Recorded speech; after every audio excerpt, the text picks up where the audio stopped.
cette année en 2025, après mûre réflexion, on a décidé de proposer cette formation en ligne pour permettre de répondre à cette demande effectivement qui s'est faite répéter l'année dernière pour tous ceux qui voulaient suivre la formation mais qui étaient soit trop loin ou soit ne pouvaient pas se libérer au créneau qui était prévu pour les stages.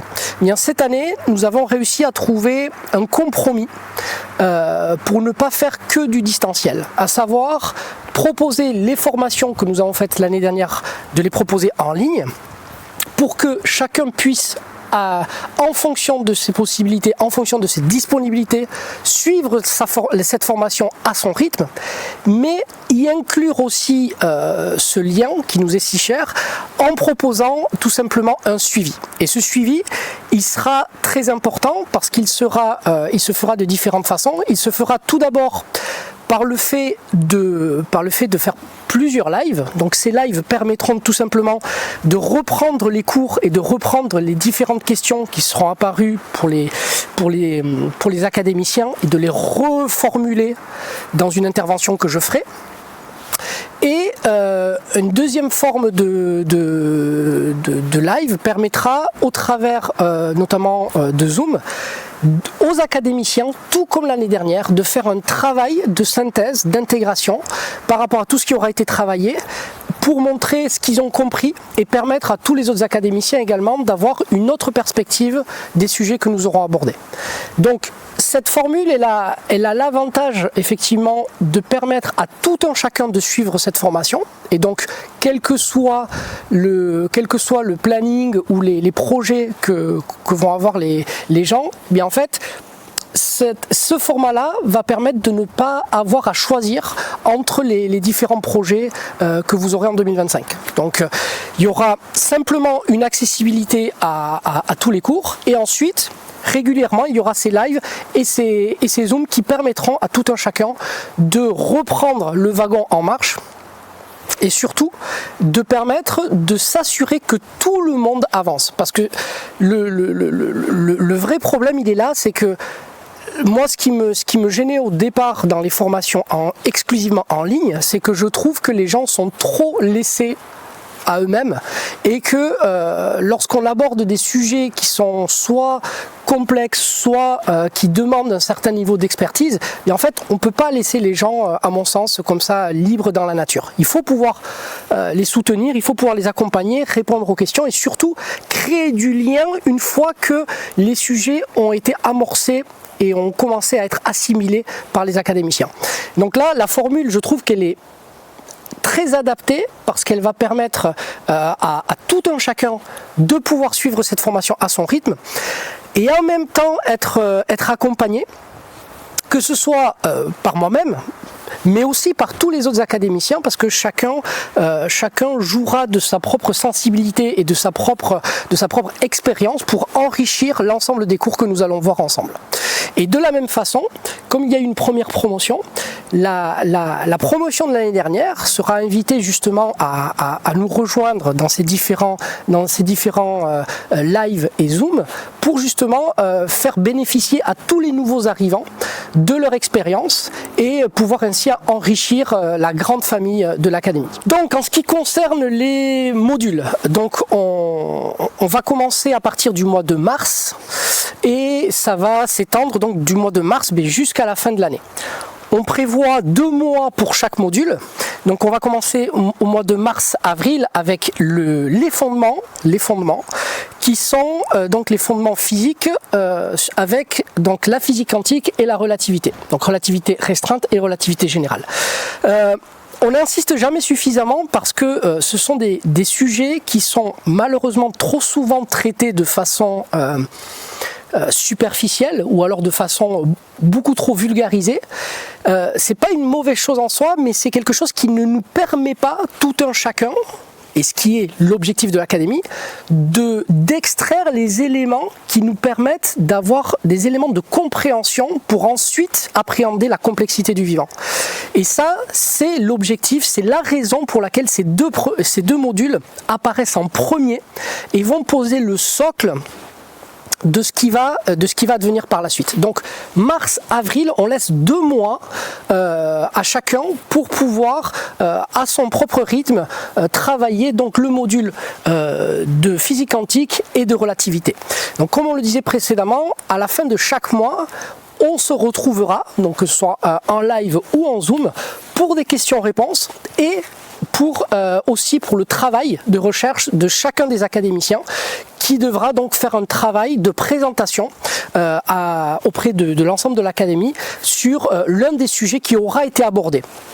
Ça, c'est quelque chose qui va être fondamental parce qu'il va permettre non seulement à chaque académicien de faire un travail de recherche, donc faire un travail de synthèse sur ce qu'il croit avoir compris, et ça c'est le passage où il faut absolument être accompagné, et c'est là où en fait on se rend compte si on a vraiment compris les choses. Donc il fera ce travail-là, et ensuite le présenter à l'ensemble des autres académiciens, ce qui permettra aux autres académiciens de s'enrichir d'une vision différente d'un même sujet qui aura été traité par quelqu'un d'autre que moi-même.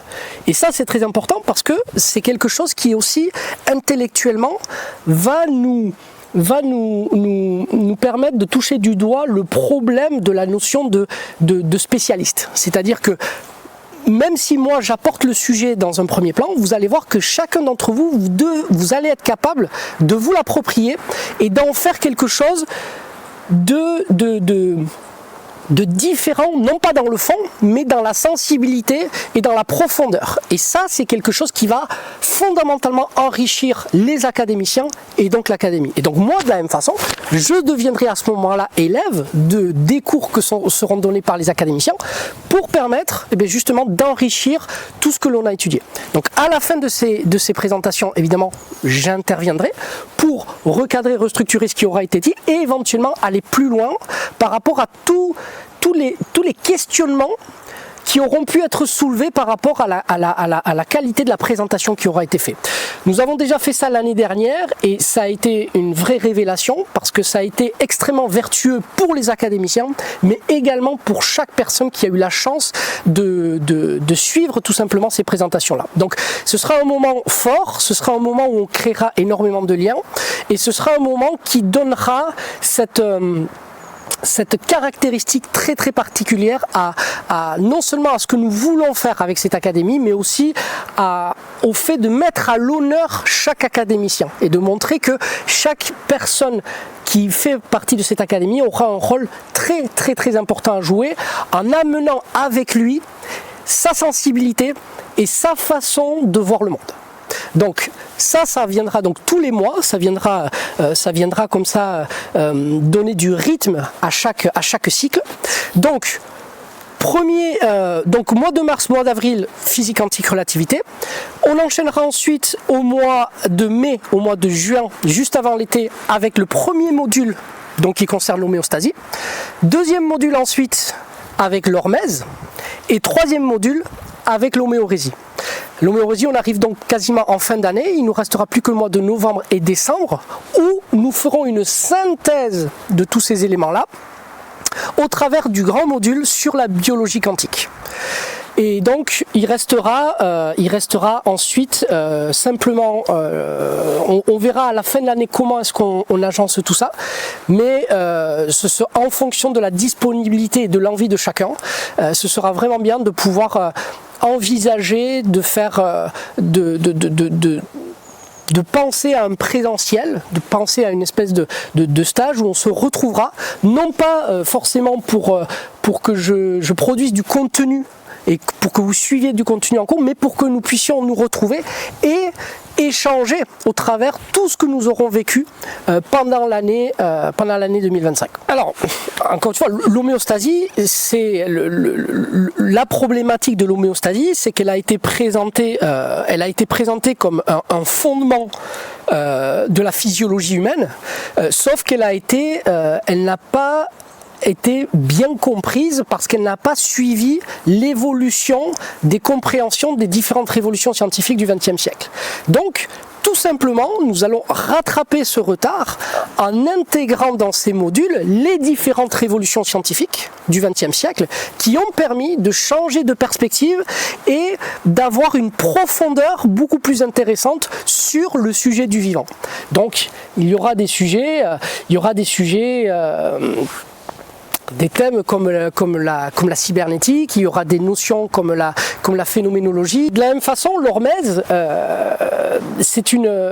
comme c'est une conséquence de l'homéostasie, on utilisera ce que nous avons compris dans le premier module pour pouvoir appréhender les différents aspects de l'hormèse. Alors la grande question, c'est de savoir à qui s'adresse effectivement cette formation, parce que c'est... L'objectif principal de cette formation n'est pas, contrairement à ce qu'on peut imaginer, n'est pas de rajouter du savoir ou de rajouter encore de l'information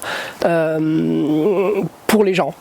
L'idée, c'est d'essayer de partir d'un constat que nous avons fait, qui est que au cours du XXe siècle, on a accumulé énormément de données, de savoirs scientifiques, énormément. Et ces savoirs ont un impact, ont une conséquence gigantesque sur notre perception du monde et sur notre capacité à comprendre le vivant. Et aujourd'hui, ce qu'il nous manque, ce n'est pas plus de savoir, plus d'informations, mais ce qui nous manque fondamentalement, c'est de bien comprendre ce que nous savons. C'est-à-dire, il ne suffit pas juste d'avoir entendu parler d'eux ou d'avoir lu quelque chose qu'il a rapidement vulgarisé, c'est de bien comprendre ce que signifie ce que nous avons découvert pour pouvoir en mesurer les implications par la suite. Et tant que ce travail n'est pas fait, en fait, on se retrouve simplement comme des disques durs d'ordinateur dans lesquels on accumule des téraoctets d'informations, mais qu'on n'est pas capable finalement d'utiliser de façon efficiente. Donc, partant de ce principe-là, puisque le vivant concerne toute personne, cette formation concerne toute personne. C'est-à-dire que, à l'image de la première promotion que nous avons eue l'année dernière en 2024, nous avons eu un panel de personnes extrêmement hétérogènes. On a eu des personnes qui travaillent dans la santé, des personnes qui travaillaient même à la maison, qui avaient même des métiers qui n'avaient rien à voir avec la santé, c'est-à-dire qui s'intéressaient à leur santé et à celle de leur famille et qui voulaient simplement comprendre comment fonctionnait le vivant pour être un petit peu plus pertinents dans leur choix du quotidien. Donc il n'y a pas de cible spécifique, hormis le fait de vouloir se responsabiliser un peu plus. C'est-à-dire le fait de vouloir être capable aujourd'hui d'avoir des outils concrets, précis, pour pouvoir faire des choix éclairés, c'est-à-dire pour pouvoir décider en connaissance de cause. Et là, on se retrouve finalement assez loin de tous les clichés où on parle du bien et du mal, parce que ce que nous allons voir dans notre formation, c'est qu'effectivement, toute la subtilité qu'il y a dans le vivant nous permet uniquement de faire des choix éclairés ou non éclairés. C'est-à-dire des choix faits par d'autres personnes pour nous-mêmes. Mais il n'y a pas de bon ou de mauvais choix. Et ça, c'est fondamental, parce qu'aujourd'hui, on a l'impression que nous devons tous faire les mêmes choix parce qu'il y a un bon choix et un mauvais choix. Et ça, c'est l'une des premières choses que nous verrons dans le module sur l'homéostasie, c'est que c'est entièrement faux parce que nous sommes tous différents. Même si nous sommes tous des êtres vivants, nous avons tous des besoins différents. Et donc, il ne peut pas y avoir un stéréotype de fonctionnement, d'outils ou de méthodes ou de recettes qui conviennent à tout le monde. Et ça, il faut comprendre pourquoi. Et à partir du moment où nous comprendrons les éléments qui sous-tendent justement ces choix-là, eh bien, chacun pourra avoir une réflexion qui le permettra non seulement de le rendre autonome, mais surtout, j'insiste encore une fois, parce que pour moi c'est le terme le plus important, beaucoup plus important que l'autonomie, c'est la responsabilité. C'est-à-dire que chacun deviendra responsable de ses choix, comprendra l'impact et les conséquences de ses propres choix et donc pourra en mesurer les effets. et donc pourra se positionner non seulement en tant qu'individu, mais aussi en tant que parent, en tant qu'ami, en tant que ce qu'on veut, mais il pourra choisir. Et le choix, la notion de choix, elle commence d'abord par ça. Donc, effectivement, c'est une formation qui concerne toute personne qui souhaite se responsabiliser et qui souhaite, je dirais presque, faire honneur à toute la beauté de la vie, à toute sa complexité, parce que effectivement appréhender la subtilité et la complexité du vivant, c'est aussi lui faire honneur, parce que en le comprenant mieux, on peut mieux vivre, on peut être beaucoup plus en harmonie avec elle, et donc vivre dans quelque chose qui semblera beaucoup plus vertueux que la prise d'otage dans laquelle se trouve un petit peu la santé actuellement. Encore une fois, de cette phrase qui est que on ne voit pas le monde tel qu'il est, mais tel qu'on le pense, et que c'est ce que nous pensons qui détermine nos actes, et ce sont nos actes qui déterminent aussi notre responsabilité. Donc si ce que nous pensons se trouve dans un brouillard, eh bien en fait nous serons incapables d'être véritablement responsables, et quelque part nous serons incapables d'être à la hauteur de cette tâche en fait de devenir un humain, parce qu'un humain aujourd'hui, par rapport à la place qu'il a dans ce monde, eh bien en fait il a énormément de responsabilités. Mais pour être responsable, il faut savoir de quoi est-ce qu'on est responsable, et ces responsabilités on peut les mesurer en comprenant les mécanismes qui sous-tendent justement le vivant. Et c'est tout le rôle. Pour les professionnels de santé, c'est pareil, c'est-à-dire que d'un point de vue éthique, ça va modifier leur posture. Parce qu'en comprenant les enjeux de la complexité du vivant, eh bien en fait, ça va apporter une certaine humilité, et donc ça va remettre beaucoup plus de place à tout ce qui a trait au lien, au relationnel, au rapport avec leurs patients, plutôt que à toute la dimension théorique qui est liée au traitement. Et donc dans tout ce que l'on va travailler, on va par exemple comprendre que ce que l'on perçoit du vivant et des mécanismes de régulation et de l'expression de la santé aujourd'hui sont beaucoup plus l'expression non pas de la qualité du traitement. Quand je parle du traitement, je parle des méthodes et des recettes qui peuvent y avoir, mais de la qualité de la relation. C'est-à-dire que l'expression de l'amélioration de la santé d'une personne se mesure beaucoup plus à la qualité de la relation, et surtout de la qualité de la prise en charge, mais dans le fait de faire de la place au patient, à la personne, c'est-à-dire tout ce qu'on va aborder, c'est la qualité d'écoute, la différence entre entendre et écouter, être capable de vraiment accepter ce que disent les patients et non pas simplement de leur imposer des visions. Eh bien, on va se rendre compte que ça va avoir beaucoup plus de conséquences sur les résultats que le fait de trouver la recette parfaite de la composition de tel médicament, de telle plante ou de tel protocole qui va être proposé par la suite. C'est-à-dire que souvent, ce que l'on imagine, c'est que dans la santé ou dans la relation thérapeute-patient, tout se joue en fait dans ce qui va se passer après. C'est-à-dire qu'il y a la séance, la personne va prescrire quelque chose, et c'est ce qu'il va faire après qui va déterminer si le patient va aller mieux ou pas, s'il suit le protocole, s'il suit les recettes. Et bien en fait, ce qui va déterminer ce qui va se passer ensuite, ce n'est pas la capacité du patient à faire ce qu'il faut, c'est-à-dire à suivre la prise de recettes ou la prise quel que soit ce qui est donné. Ce qui va être déterminant, c'est l'état dans lequel va se trouver le patient dans la relation qu'il va créer en fait avec le thérapeute. S'il y a une véritable ouverture et donc une relation de confiance, et donc où le patient se sent entendu et donc s'octroie le droit d'exister même avec ses symptômes, et bien en fait c'est là où va tout se jouer. Mais si la personne elle arrive fermée comme une coquille et qu'on lui prescrit juste des choses et qu'elle repart fermée avec une coquille, vous pourrez lui donner tous les traitements que vous voulez, il ne se passera rien. C'est cette phase d'ouverture qui est la responsabilité du thérapeute qui va déterminer la qualité avec laquelle, quel que soit le traitement qui va être donné après, la qualité avec laquelle la personne va réagir à ce traitement. Donc, il y a énormément de subtilités à comprendre et ça va permettre à chaque personne, donc que ce soit aux professionnels de santé ou à toute autre personne, on parle même, les coachs, c'est exactement pareil. C'est-à-dire, on va poser la question, dans le cadre de l'hormèse notamment, à quel moment se situe l'efficacité de leur intervention ? Et ce n'est pas forcément là où on pense, ce n'est pas forcément là où on croit. Nous on pense que ça, les coachs vont penser que c'est la qualité avec laquelle ils vont structurer leur séance, le moment où ils vont placer tel ou tel exercice. Et bien avec le module sur l'hormèse, on voit bien que ce n'est pas forcément là que ça se joue.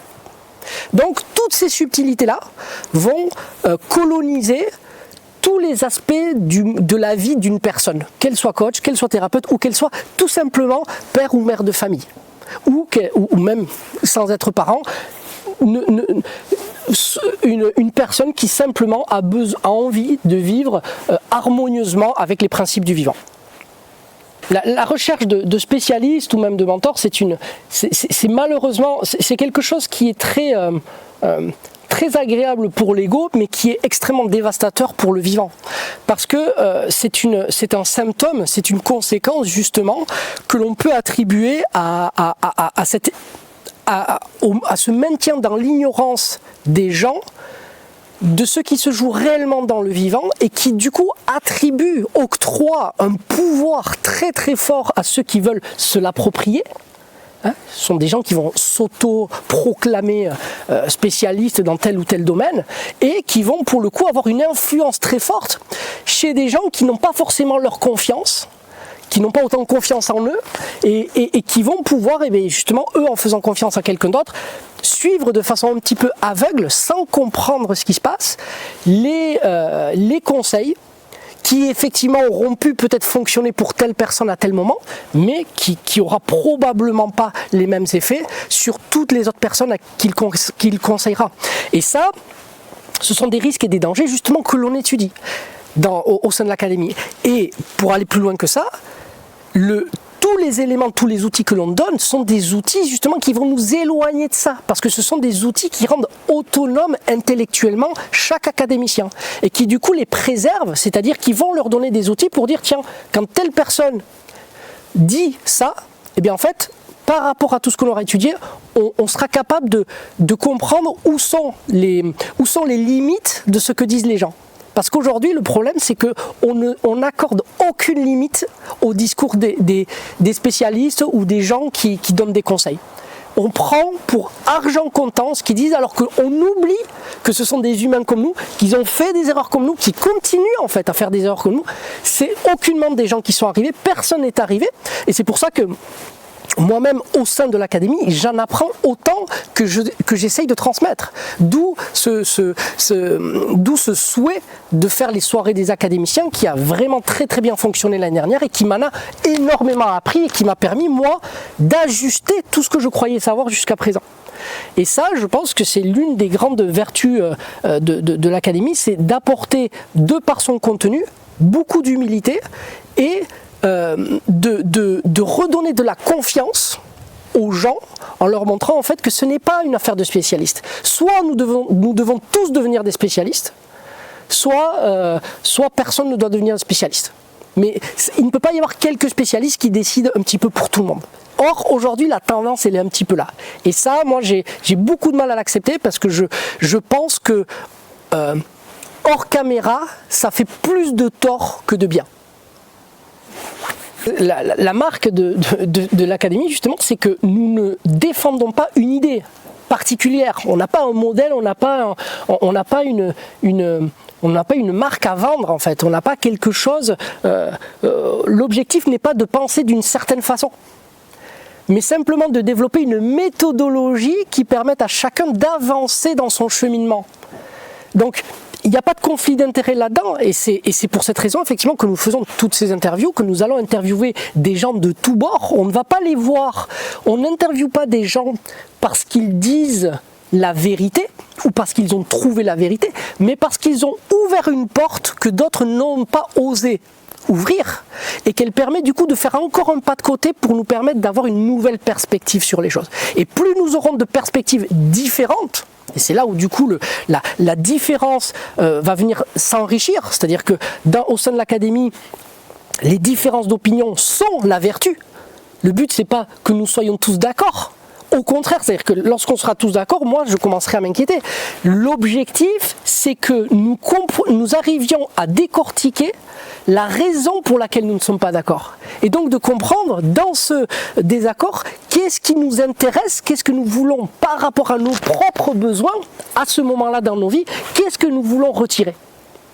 Et donc, ça évite effectivement des débats d'idées sans fin où, au lieu de vouloir avoir raison ou d'imposer une opinion à l'autre, en fait, on cherche à comprendre qu'est-ce qui nous réunit plutôt que qu'est-ce qui nous désunit. Oui, c'est tout le problème pour moi de beaucoup de formations actuelles, c'est que les sujets sont étudiés de façon superficielle, mais surtout elles s'appuient non pas sur des fondements, elles s'appuient sur des choses qui ont été déjà dites par quelqu'un d'autre. Et donc, les gens n'ont pas les outils pour pouvoir critiquer ou pour pouvoir se demander où se trouvent les lacunes. Est-ce qu'il faut prendre pour... Et du coup, on prend pour argent comptant ce qui est dit. Nous n'avons pas les outils pour voir les contours des lacunes. Or, l'objectif justement de ce travail au sein de l'académie, c'est d'aller étudier les fondements pour comprendre où se trouvent les lacunes et pour du coup, pas pour dire c'est faux. C'est pas que c'est faux, c'est que des modèles, par définition en science, sont en fait, c'est de l'obsolescence programmée, la science. Et ça, on l'oublie. C'est de l'obsolescence programmée. C'est-à-dire que, par définition, un modèle, une théorie a en son sein ses propres limites, ses propres lacunes. Or, aujourd'hui, si on n'est pas capable de comprendre fondamentalement une théorie, mais qu'on a juste vu la superficie, eh bien en fait, on n'est pas en capacité d'apercevoir les limites. Et donc, on va se comporter, c'est-à-dire nous allons faire des choix et nous allons voir le monde au travers d'une vision absolue de cette théorie, mais qui, par définition, nous le savons, est lacunaire, mais qui, par notre comportement, nous ne pouvons pas voir ces lacunes. Et donc, on va faire des choses de façon absolue. Et c'est ce qui fait qu'aujourd'hui, lorsqu'il y a des nouvelles méthodes qui apparaissent, ou lorsqu'il y a des nouvelles recettes, ou des nouveaux aliments miracles qui apparaissent, eh bien en fait, c'est valable, c'est présenté comme étant valable pour tout le monde. Et ça montre bien qu'on passe totalement à côté de la cible. C'est-à-dire qu'on n'a pas questionné la découverte de la bonne façon. On l'a vu de façon superficielle, on l'a vu on a obtenu un résultat et donc on s'engouffre dedans. Et on ne fait que répéter ça, Donc et ce n'est pas par d'autres méthodes qu'on arrive à changer ça, on ne fait que déplacer le problème. Donc l'idée, c'est effectivement de déstructurer cela pour essayer de comprendre où est-ce que nous avons fait fausse route, qu'est-ce qui nous a... Parce qu'aujourd'hui, force est de constater que nous sommes responsables de la situation dans laquelle nous nous trouvons. Il n'y a pas de fatalité. La situation dans laquelle nous nous trouvons aujourd'hui et je dirais l'état de santé dans lequel nous nous trouvons, il n'y a pas de fatalité. Il n'y a pas de fatalité. Nous avons aujourd'hui une responsabilité personnelle, notamment dans le fait d'avoir délégué de façon aveugle les décisions les plus importantes de nos vies à des purs étrangers en fait. Mais sous prétexte qu'ils sont spécialistes. Et à partir du moment où ils sont spécialistes, on devient complètement inconscient. On accepte des choses sans avoir la moindre garantie que l'espoir que ça va marcher. On ne voit pas le monde tel qu'il est, mais tel qu'on le pense. Et ce que l'on pense, c'est la conséquence de ce que nous croyons savoir, c'est-à-dire de ce que nous apprenons. Et de ce que nous apprenons de quoi ? Du monde dans lequel nous vivons, c'est-à-dire de la réalité dans laquelle nous nous trouvons. Et qu'est-ce qui décrit la réalité aujourd'hui ? Quelle est la science qui décrit la réalité aujourd'hui ? C'est la physique. Et sur quelle physique repose le monde moderne actuel en 2025 ? On l'a déjà dit, on l'a dit précédemment. Pour l'infiniment petit, nous avons la physique quantique. Et pour notre échelle et jusqu'à la cosmologie, nous avons la relativité générale. Donc, sans étudier ces sujets-là, et encore plus sans étudier les implications et les conséquences de ces sujets-là sur ce qu'ils nous disent de la réalité de notre monde, eh bien en fait, nous n'avons pas les outils pour pouvoir aborder les conséquences de la réalité. Et c'est quoi les conséquences de la réalité? C'est le vivant. Le vivant, il apparaît dans ce monde en conséquence de la réalité qui est là. D'accord? Donc du coup, il y a un fondement. Ça ne veut pas dire que la physique quantique ou la relativité générale sont des vérités absolues. Ce ne sont pas des vérités. Ce sont des moments de connaissance dans l'histoire, mais qui sont aujourd'hui, en 2025, celles qui nous amènent le plus loin dans notre compréhension de la réalité. Donc c'est ce que nous pouvons faire de mieux dans la compréhension. Et si nous voulons, comme nous le souhaitons au sein de l'Académie, dépasser ces modèles-là, eh bien, nous n'avons pas d'autre solution que de les étudier, c'est-à-dire de comprendre ce qu'ils disent, quelles sont leurs conséquences et quelles sont leurs implications. Et quand on aura fait ça, là va apparaître naturellement devant nous les limites. Mais tant qu'on ne les étudie pas, on est enfermé, c'est-à-dire que nous sommes obligés de vivre, mais c'est même pas de vivre, c'est-à-dire qu'on est obligé de subir la réalité et donc la vie que nous menons. Donc oui, les premiers modules se basent sur ce que nous savons, c'est-à-dire sur ce que nous croyons savoir de la réalité, mais ce que nous savons de la physique. D'accord ? Et nous avons comme ligne de mire en permanence la réalité. On cherche à s'approcher le plus possible d'une forme d'objectivité.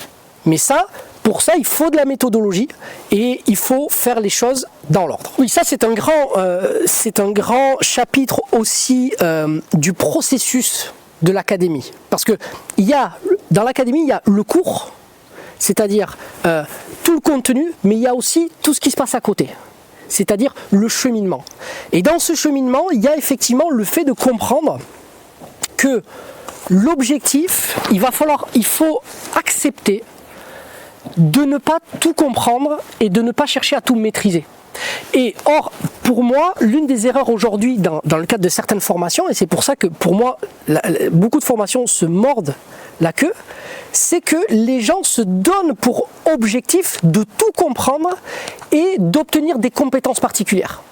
Et que s'ils ne font pas ça, ben en fait, la formation c'est pas pour eux.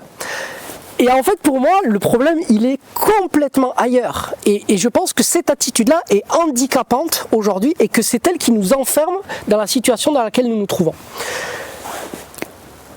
Dans la transmission, dans tout ce que je peux transmettre, j'explique effectivement, notamment dans l'aspect de l'hormèse, parce que je parle beaucoup d'hormèse intellectuelle, qui est une des aspects qui n'est pas encore ancré dans notre culture. L'hormèse physique est venue et a même été à la mode ces 10 dernières années, parce qu'elle a été popularisée. Mais l'hormèse intellectuelle, elle vient lentement. Et c'est très paradoxal parce que souvent, quand même, aujourd'hui, les gens se disent mais il ne faut pas différencier le corps et l'esprit. Et ça, c'est quelque chose qui est très intuitif et que les gens comprennent. Mais dans la pratique, dès qu'on commence à faire de l'hormèse, ils acceptent facilement de le faire, enfin facilement pour ceux qui ont passé le pas, de le faire physiquement, c'est-à-dire se confronter à des situations physiquement contraignantes. Mais par contre, pour tout ce qui est de l'esprit, c'est beaucoup plus, il y a une inertie beaucoup plus grande. Et donc, effectivement, cette académie est une initiation à aller plus loin et plus profondément dans cet aspect de l'hormèse, parce que c'est l'aspect de l'esprit, mais quand on parle de l'esprit, on parle autant du spirituel que du cognitif. D'accord ? C'est de lâcher prise au niveau du corps pour laisser des choses plus profondes agir en soi. Et donc, effectivement, dans la façon dont moi je structure ma transmission, il n'est pas fait pour que tout soit compris instantanément, il est fait pour que la contrainte soit suffisamment importante pour que les gens comprennent de quoi on parle, mais qu'il soit suffisamment intense aussi pour que tout ne puisse pas être compris intellectuellement. C'est-à-dire accepter à un moment donné c'est pas grave, je comprends pas ce qui est dit parce que je ne comprends pas, et c'est là où on le découvre, c'est qu'à ce moment-là, on découvre qu'on ne comprend pas qu'avec la tête. C'est-à-dire qu'on ne comprend pas qu'avec notre cerveau. On apprend avec le corps entier, que ce soit physique ou non physique. Et donc, lorsque les académiciens sont face à l'une de mes interventions et qu'ils ne comprennent pas intellectuellement, il ne faut pas qu'ils soient inquiétés ou qu'ils se disent bon, je comprends rien, ça y est, je panique. Non, parce qu'à partir du moment où ça lâche intellectuellement, que ça ne suit plus, le corps, lui, il continue à suivre. Le corps, le cœur, tout continue en fait. Eux, ils continuent à se... Non, mais nous on comprend, reste là, reste là. Et ça, c'est quelque chose qui est fondamental pour moi, c'est-à-dire de familiariser les gens à accepter, à lâcher prise intellectuellement, c'est-à-dire de ne pas donner toute l'attention à l'intellect. Et c'est assez paradoxal, parce que souvent on traite mes cours de traits de complexes, mais pourquoi est-ce que les gens me disent que c'est complexe? C'est parce qu'ils ne l'abordent que intellectuellement. Si les gens s'autorisaient en fait à lâcher prise un petit peu intellectuellement et à être juste dans un état d'écoute un peu méditatif au sein des cours, eh bien ils verraient que des zones de leur corps continuent en fait à interagir, mais non seulement continuent à interagir, mais prennent le relais. C'est-à-dire que lorsqu'on a 100% avec le cerveau, et on va dire que par exemple le cerveau, dans sa cognition, absorbe ce qu'on dit pour 80%, la personne commence à paniquer quand ça descend en dessous de 50%. Mais en fait, on est à 50% au niveau du cerveau. Mais au niveau du cœur, par exemple, c'est monté à 80%.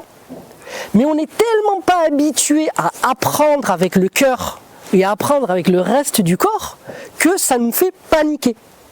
Et ça, c'est l'un des enseignements fondamentaux de l'hormèse intellectuelle qui se trouve dans le cheminement. Et c'est pour ça que la formation dure aussi longtemps, c'est parce que c'est quelque chose qui se fait par étapes.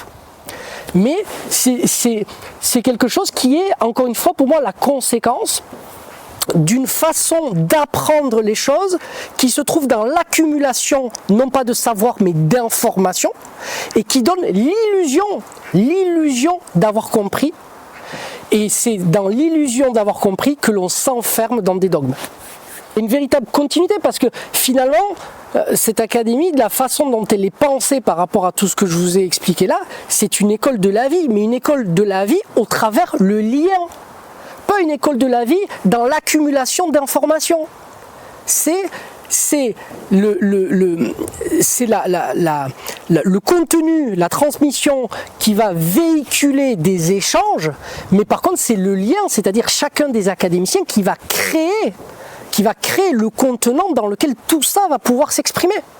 Donc c'est quelque chose qui n'a pas de limite dans la temporalité, c'est quelque chose qui commence mais qui n'aura probablement pas de fin, parce que même si ce n'est pas au sein de l'académie, chaque personne va emporter ça avec elle et va pouvoir l'enrichir par rapport à tout ce qu'elle va pouvoir enrichir de sa sensibilité et de tout ce qu'elle aura pu amener au sein de l'académie. Bon, ceux de la promo précédente seront là pour nous accompagner et pour faire part de leur expérience par rapport à l'année dernière à tous les nouveaux arrivants.